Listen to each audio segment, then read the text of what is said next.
He's not just rich, he's not just powerful, he's the richest living businessman on Earth and possibly the richest human who's ever lived. As of August 3rd, 2025, Elon Musk's net worth has exploded past $278 billion. That's more than the GDP of entire nations. And yet, money is the least shocking part of his story, because behind the dollar signs lies something far more dangerous: obsession, chaos, genius, madness. Depending on who you ask, Elon Musk is either a visionary who will save humanity or a reckless maniac who might just destroy it. And here's the kicker: he doesn't care what you think. This is the man who bought Twitter, renamed it X, and then told his biggest advertisers to go to hell on live TV. The man who's launching rockets into space, embedding chips into human brains, and building underground highways beneath your feet, all at the same time. And somehow, he's just getting started. But wait, it gets darker. You think you know Elon Musk because you've seen a few memes, you've read a few headlines? Think again. Because behind the smirking billionaire is a man who's survived corporate coups, near bankruptcies, scandal after scandal, and a personal life that reads like a tabloid nightmare. How did he go from bullied schoolboy to the most controversial tycoon in modern history?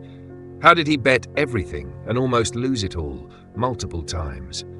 And what's he planning next that even his most loyal fans don't see coming? In this documentary, we'll peel back every layer. The brutal childhood, the vicious business betrayals, the explosive tech gambles, the marriages, the lawsuits, the drugs, the mind-blowing risks, the enemies in high places, and the burning question: is Elon Musk the future of humanity or its biggest threat? We begin not with where he came from, but where he is now. Because right now, in 2025, Musk is everywhere, and yet nowhere you can predict. Tesla is surging again after a year of backlash. SpaceX is fresh off its latest Mars prototype test, and it's getting scarily close. Neuralink has officially implanted chips in human patients. And X, formerly Twitter, is no longer a social media platform. It's an ecosystem, a payment processor, a news outlet, a political weapon. And then there's him, the man behind it all, giving interviews where he casually talks about population collapse, cracking jokes about AI extinction, posting memes at 3 a.m. while entire industries tremble. You won't believe what comes next. Because to understand Elon Musk, we need to go back. Back to a time before the billions, before the fame, before the chaos. To a childhood marked not by wealth, but by something far more terrifying. And that's where the myth begins to fall apart. Forget the rags to riches fairy tale you've heard 1,000 times. Elon Musk wasn't some poor kid eating out of dumpsters. He grew up in South Africa, in a house with servants. His father, Elon Musk, was a wealthy engineer. But don't confuse wealth with warmth, because this household was a battlefield. Musk himself has called his father evil. Not flawed, not difficult, evil. What kind of father gets described like that by one of the richest men on Earth? Elon Musk was brilliant, yes, but he was also manipulative, explosive, and, according to Elon, emotionally abusive. Elon described his upbringing as excruciating, and yet somehow what happened outside the home was even worse. At school, Musk was the smallest, weakest kid in class, a nerd, an outcast, and the target of relentless bullying. One day, a gang of boys shoved him down a flight of stairs and kicked him until his face was a pulp. He was hospitalized, his nose was shattered, his spirit nearly broken. But here's the twist. That pain didn't destroy him. It mutated him, turned him inward, into books, into science fiction, into computer code. At 12, he built a video game called Blastar and sold it for $500. His first business, his first escape. And then he made a decision that would change everything. He ran, from South Africa to Canada, then to the US, then into the fire. Musk's first real move in America wasn't a product, it was survival. He took on mountains of student debt, worked odd jobs, cleaned boilers, lived on $1 a day in food. And during this time, he developed what friends called a level of focus that was not human. While others partied, Elon read textbooks for fun. While others slept, Elon plotted companies that didn't exist yet, in industries that barely existed at all. Then in 1995, something happened that almost no one noticed. Elon Musk co-founded Zip2 with his brother, Kimball, a city guide software startup back when the internet looked like digital cave paintings. They coded non-stop. Slept in the office, showered at the YMCA. It was pure startup madness, but it worked. Compaq eventually bought Zip2 for over $300 million. Musk walked away with $22 million at just 27 years old. And what did he do with that money? Did he retire? Travel? Relax? Not even close. He dumped most of it, almost all of it, into a new company. An idea so bold, so risky, even his friends begged him not to do it. A company to change banking. And it would lead to a betrayal so brutal, it nearly cost him everything. Because next came PayPal, and with it, the first billion and the first knife in the back. Elon Musk didn't want to improve banks. He wanted to eliminate them. And in 1999, he launched XCOM, an online financial platform that most people thought was insane. Send money through the internet? Are you high? But Musk wasn't just ahead of his time, he was light years ahead. Too far ahead. He poured nearly every cent from his Zip2 sale into XCOM, a $22 million bet on an idea no one understood. The company had no profits, no real infrastructure, just a vision. And Elon. But then it worked. XCOM grew like a virus. People started signing up, investors leaned in, but Elon's obsession with speed, scale, and risk drove everyone around him to the edge. The board grew restless. Employees whispered about his impulsiveness. Then came the merger. In 2000, XDefear merged with a company called Confinity. The name changed, the product changed, and just like that, PayPal was born. But here's the kicker. So was the coup. While Musk was on vacation, literally flying across the globe, the board of directors staged a mutiny. They stripped him of his CEO title behind his back, replaced him, locked him out of decisions. Elon Musk, the founder, was fired from his own company. You'd think that would be the end. Wrong, because months later eBay came knocking with a $1.5 billion offer. Musk, still the largest shareholder, walked away with $180 million. Now ask yourself this. What would you do with $180 million after getting stabbed in the back by your own company? Buy an island? A yacht? Disappear? Not Elon. He took $100 million and launched SpaceX. He dropped $70 million into a car company, Tesla, that was barely surviving. He funneled $10 million into a solar energy venture. He was nearly broke again.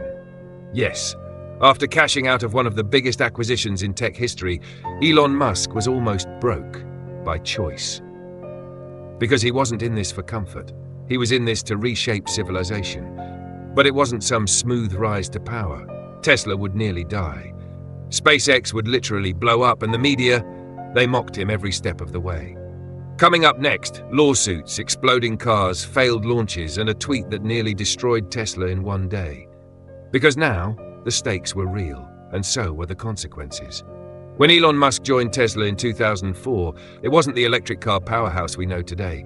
It was a fragile startup with a dream and a nightmare budget. No factories, no production, just ambition. Elon didn't found Tesla, but he made Tesla, with cash, control, and chaos. He poured in $70 million of his own money, not investor funds. His money. He took over as chairman, then CEO. And then the storm began. The early Roadster was a disaster. Delays, battery fires, supply chain hell. The media ripped it to shreds. Even Musk's own engineers told him it wasn't ready. He ignored them. He forced it into production. Then came the Great Recession of 2008. While banks collapsed and car companies begged for bailouts, Tesla was bleeding to death. Elon was running on fumes. SpaceX had just suffered its third rocket failure. His marriage was falling apart. He later said he was sleeping on the floor of the Tesla factory and had to borrow money for rent.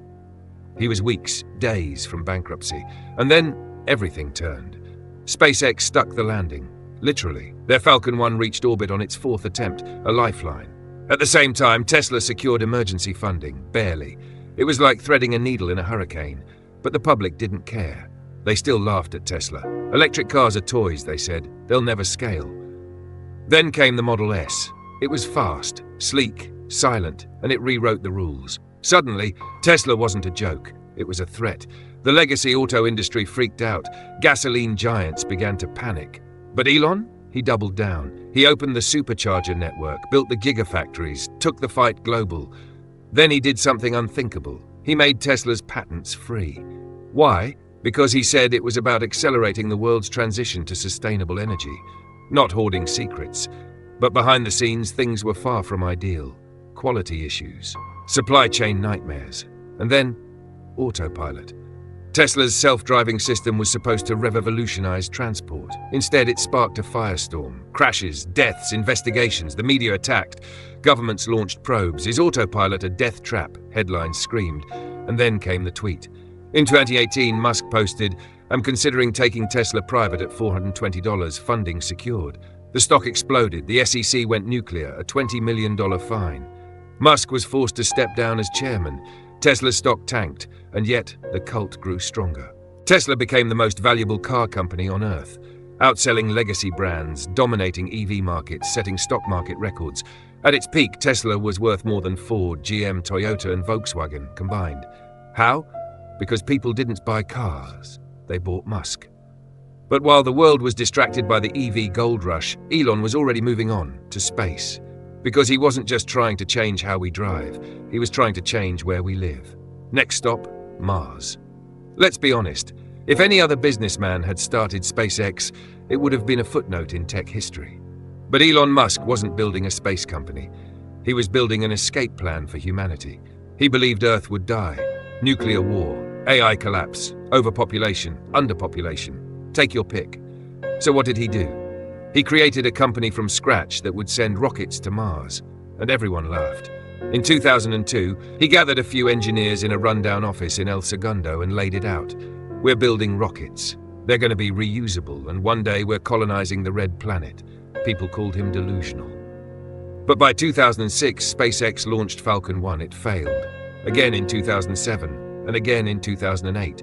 3 explosions, 3 embarrassments, hundreds of millions burned. And then came the 4th launch.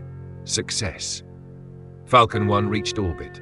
It was the first privately funded liquid-fueled rocket to do so. NASA took notice, and right before SpaceX ran out of money, they signed a contract, $1.6 billion to deliver cargo to the International Space Station. But this wasn't just about money anymore. Musk wanted to upend the entire aerospace industry. He created the Falcon 9, then the Dragon capsule. Then he did something no one, not even NASA, had done. He landed a rocket, not ditched into the sea, not burned up. Landed vertically on a floating drone ship. It looked like science fiction. It was science fiction. The skeptics were silenced until they weren't, because not everything went up. Some rockets still exploded. Billions were at stake. The Starship program became Musk's obsession, a massive rocket designed to take humans to Mars. But Starship kept blowing up too. Test after test. Fireballs, debris fields, mockery from the media. Musk didn't care. Failure is expected, he tweeted. That's how you learn. And while that might sound noble, critics said otherwise.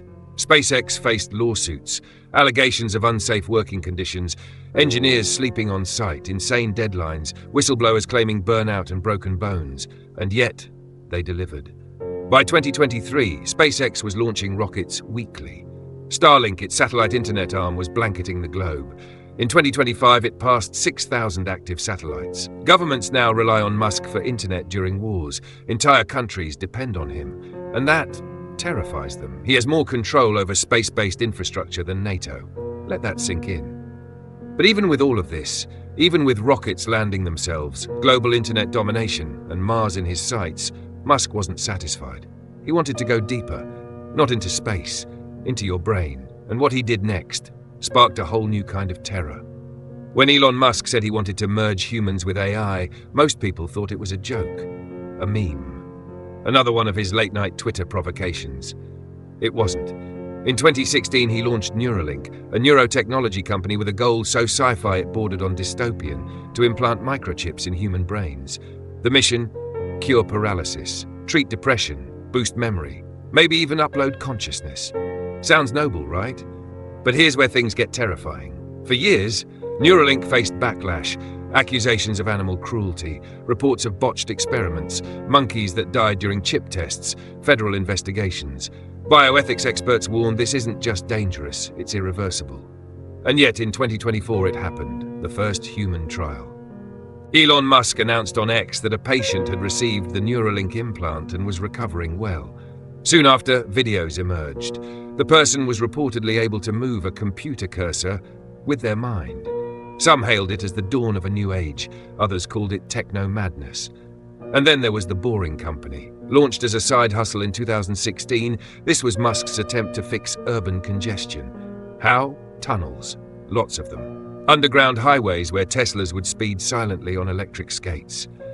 But the reality? Embarrassing delays, collapsing timelines, and that infamous Las Vegas loop where futuristic transport turned out to be Teslas driving slowly through a tunnel. That's it. No high-speed pods, no skates, just traffic. Underground. Still, Musk didn't back down. New tunnels were announced in Miami, Austin, even Beijing. Critics called it vaporware. He called it progress. But here's what no one saw coming. Neuralink and the Boring Company weren't just side projects. They were pieces of a much bigger plan. Musk wanted to build an integrated human-machine future. Brain chips connected to AI, high-speed tunnels powering underground cities, and he had the money and the cult following to actually do it. But with great power came insane controversy. Neuralink faced new regulatory threats in 2025. Congress debated whether Musk was creating a class of upgraded humans. The Vatican called it a war against the soul. Civil liberties groups warned, what happens when big tech lives inside your skull? And Elon? He tweeted a meme of a monkey wearing sunglasses. But if you thought this was peak Musk, you're wrong. Because next he bought Twitter, and what he did to it would tear the internet apart. Welcome to the chaos of X. It was the most chaotic $44 billion deal in tech history. In October 2022, Elon Musk, already juggling Tesla, SpaceX, Neuralink and more, walked into Twitter HQ carrying a sink. A literal sink. Let that sink in, he joked. But no one was laughing after what came next. He fired the CEO, then the CFO, then the entire board, then over 70% of the staff.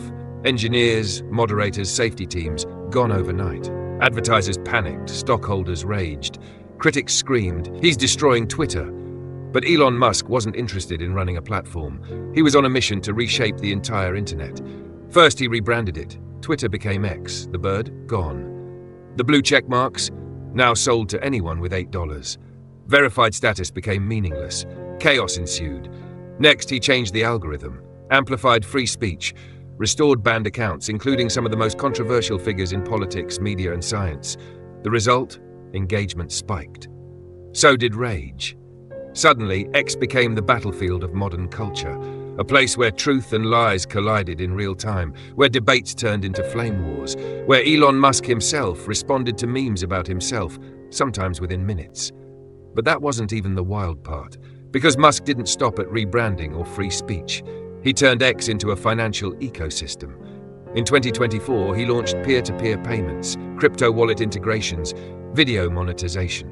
And in 2025, X officially partnered with US states to test digital ID integrations.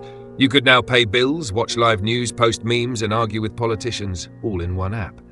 To fans, it was genius. To critics, it was digital tyranny.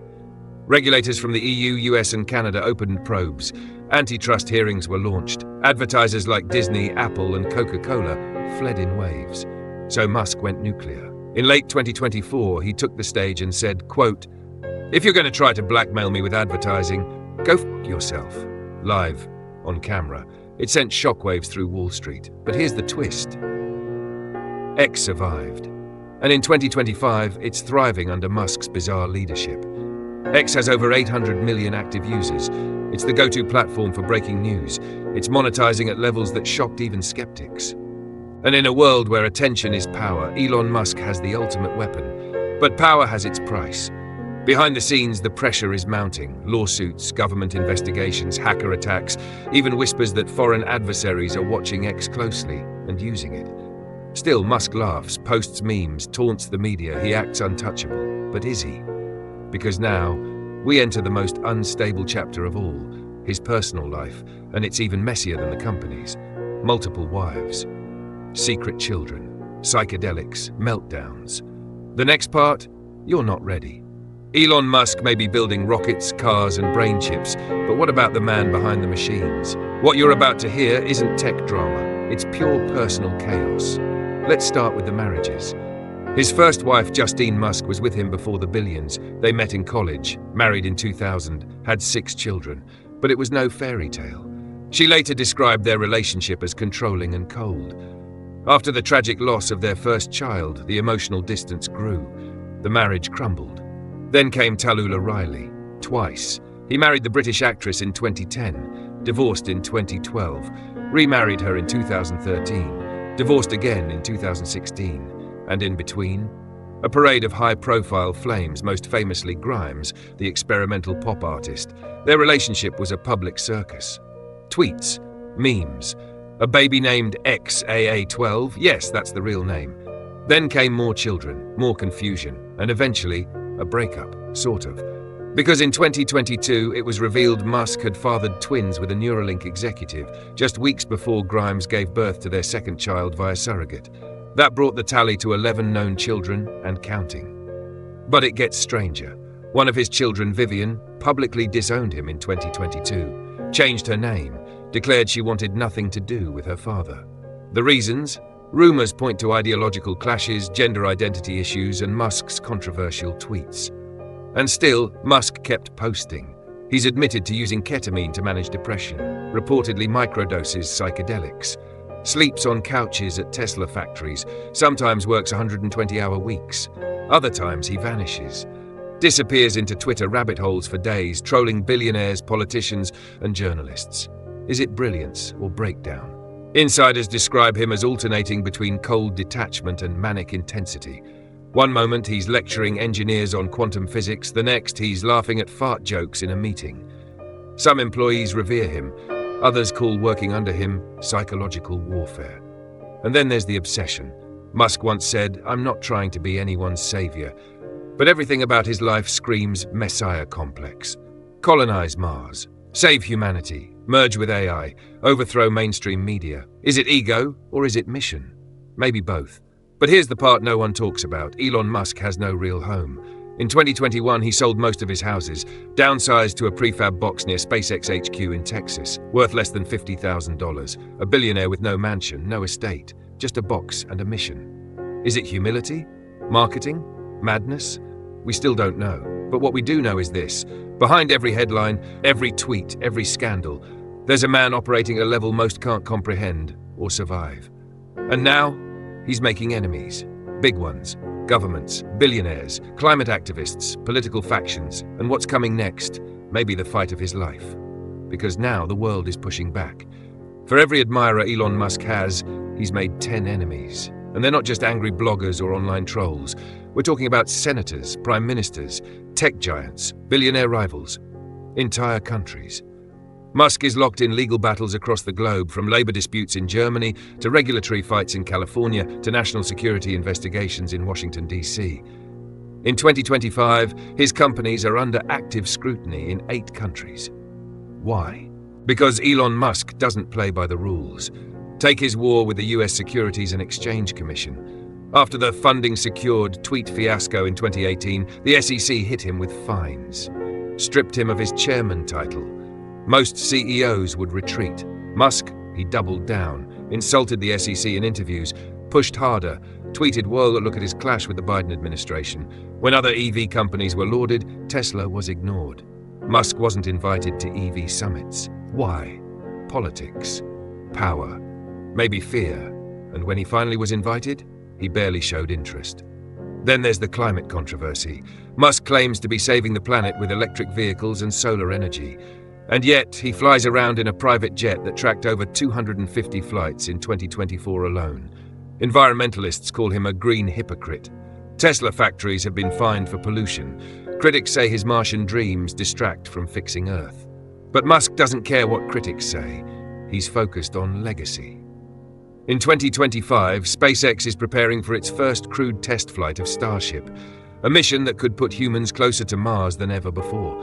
If it succeeds, it will be the biggest leap in space travel since Apollo. Tesla? It's launching the long-promised $25,000 electric car this year, a move that could obliterate the affordable car market. And if that wasn't enough, X is testing AI-generated news broadcasts, deepfakes, real-time commentary, controlled entirely within the platform. Is that innovation or information warfare? Meanwhile, Neuralink announced its next trial phase. More humans, more brain chips. Musk calls it the next evolution. Others call it mad science.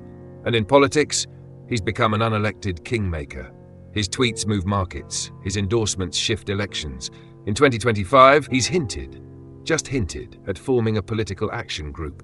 Some whisper he may even run for office. Others laugh.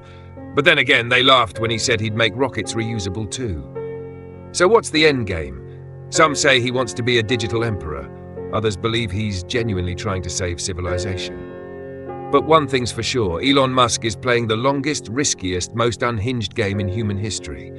And what he's planning next might be bigger than everything before, because it's not about tech anymore, it's about power. And in the final part, we confront the impossible question: what happens when the richest man alive holds the keys to our future? This is it.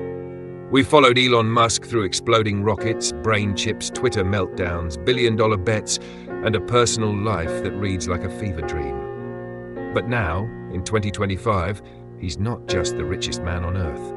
He's something more dangerous. He's inevitable. His companies now touch nearly every aspect of human life. You drive his cars, you use his satellites, you read his tweets, you debate his AI. You live on a planet that increasingly runs on Musk infrastructure, and his net worth, as of August 3rd, 2025, $278 billion. That makes him not just the richest living businessman, but one of the richest individuals in recorded human history. And yet, even that number fails to capture his real influence. Because Elon Musk doesn't just build products, he builds narratives. The narrative of the underdog, the outsider, the genius, the lunatic, the savior, the villain. And depending on who you ask, all of it is true. His defenders say he's the last real innovator, a man who dares when others tremble, who risks everything to drag humanity forward. His enemies say he's reckless, a digital tyrant, a chaos agent with no filter and too much power. But there's one thing no one can deny: he cannot be ignored. Tesla is poised to dominate the global EV market. SpaceX is preparing for lunar missions and an eventual Mars colony. Neuralink's trials are expanding. The Boring Company has contracts in 6 cities. X is now more than a platform, it's becoming infrastructure. And what's next? Musk won't say. But in late July 2025, he dropped one tweet. Just one. No caption, no context. A single image, a silhouette standing on the surface of Mars. Millions shared it. News outlets scrambled. Is it a tease, a roadmap, a warning? We don't know, because that's how Elon Musk works. He pushes forward, burns bridges, breaks things, rewrites industries, shrugs off scandals, and still wins. The question is no longer whether he'll change the world. He already has. The real question is, will we survive the world he's building? The next chapter is unwritten, and Elon Musk, he's already on page 1.